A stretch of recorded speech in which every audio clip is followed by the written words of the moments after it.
Hello kiddos, and welcome to the 4th edition of the Save the Crew vlog. I remind you as always that the word vlog is a combination of the word video and the word blog, which are then brought together to form a more coherent word and an easier to say word and a shorter word and a better word, and that word is vlog. Today's topic are the 3 pillars upon which Major League Soccer is built: for club, for country, and for community. Backstory: before the 2015 season, Major League Soccer unveiled a new crest. Here's the old one, here's the current one.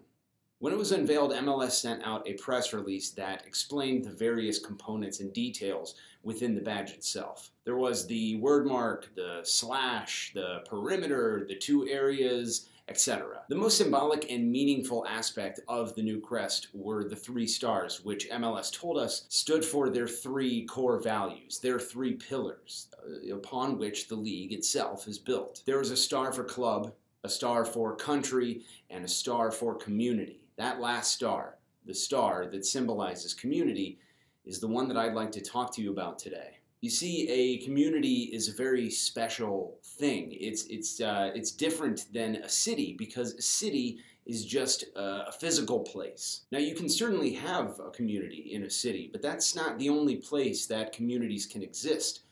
They can exist online, and communities can spring to life around activities or an idea or a shared love and passion of a thing. The community that has built itself around the Columbus Crew in the last 23 years is very unique and is truly massive. Yes, the core of that community is rooted firmly here in Columbus, but the roots also stretch all over the country and all over the planet. Wherever there are human beings, you will find members of the Columbus Crew community. So let's focus today on one very important part of the Crew community, and that is the Columbus Crew SC Academy. At any time, there will be 120 kids in the Crew SC Academy, and while a majority of them were born and raised here in Columbus, in Central Ohio, there are also kids in this organization that come from Cleveland, from Cincinnati, from West Virginia, from Indiana, from Vermont, from Florida, from Pennsylvania, and also from as far away as South Korea. Now, these 120 kids make up the U19, U17, U15, U14, U13,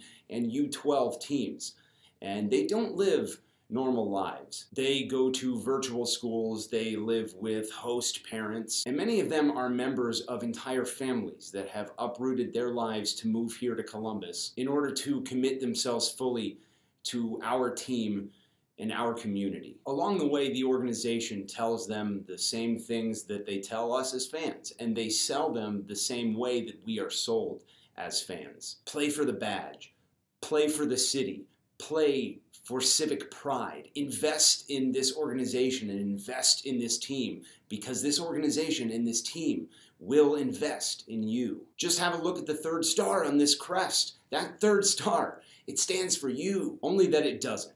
Really, that 3rd star sits on a throne of lies, because these kids who commit their lives to this organization were recently told by that organization that it can only commit to them for the next 6 months through June of 2018. Playing this game of will they move or won't they move is shameful enough when you're talking about the first team players or the adult fans of this team, but to put children through this is the exact kind of sinister business that not only tells you exactly who the people who own the teams and own this league really are, but it completely and totally invalidates everything that they said that 3rd star on their crest stood for. These players could soon be left high and dry by Anthony Precourt and by Don Garber, forcing them to find a new academy all over again, to uproot their lives and move entire families away from their community and away from the place that they call home. How dare you?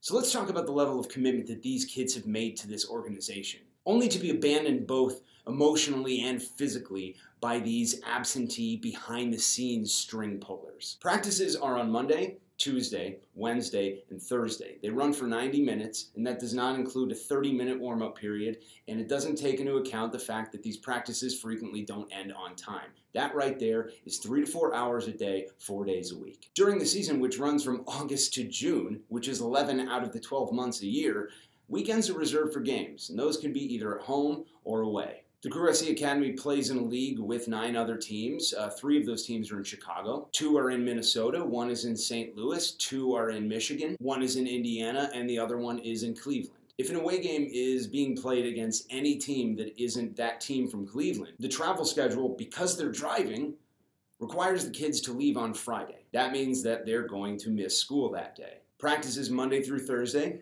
traveling on Friday, games on Saturday, games on Sunday, only to turn around, travel back home, and start the process all over again. That is quite the commitment to a community being made by a bunch of 12 to 18-year-olds, wouldn't you say? These kids now find themselves being put into a situation by Anthony Precourt where they don't know where they're going to be in 6 months' time. They don't know where they'll be living.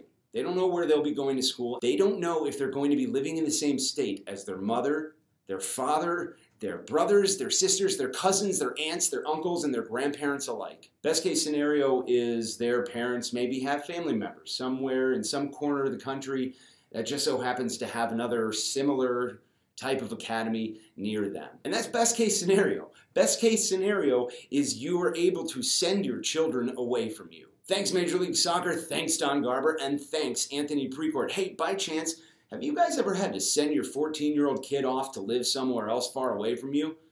I didn't think so. Maybe you're sitting there and you're saying, hey, one of these kids, one of the parents should walk up and demand answers out of the coaching staff. You want to take that chance? You want to risk it? You want to take a guess as to which members of the coaching staff or front office who were completely silent on this are sympathetic to your cause? And which ones will punish your kid with a lack of playing time due to being a rabble-rouser and speaking up? Are you willing to put at risk the dreams of your child to get an answer out of somebody that might have been packing their bags for Austin, Texas 10 minutes ago? You might also say, oh, hey, these kids can just play for their high school team, or these kids can just go find another academy. Well, who says that their school district even has a soccer program?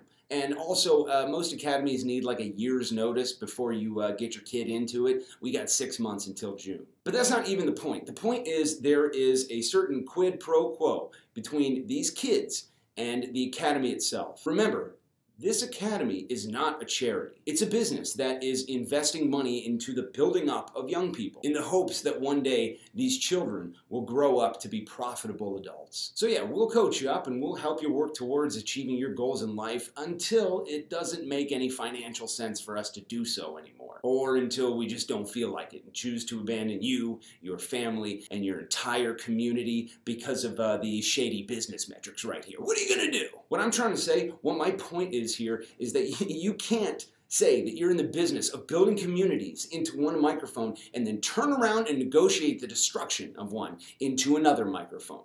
If you say one thing and you do another, that makes you a hypocrite.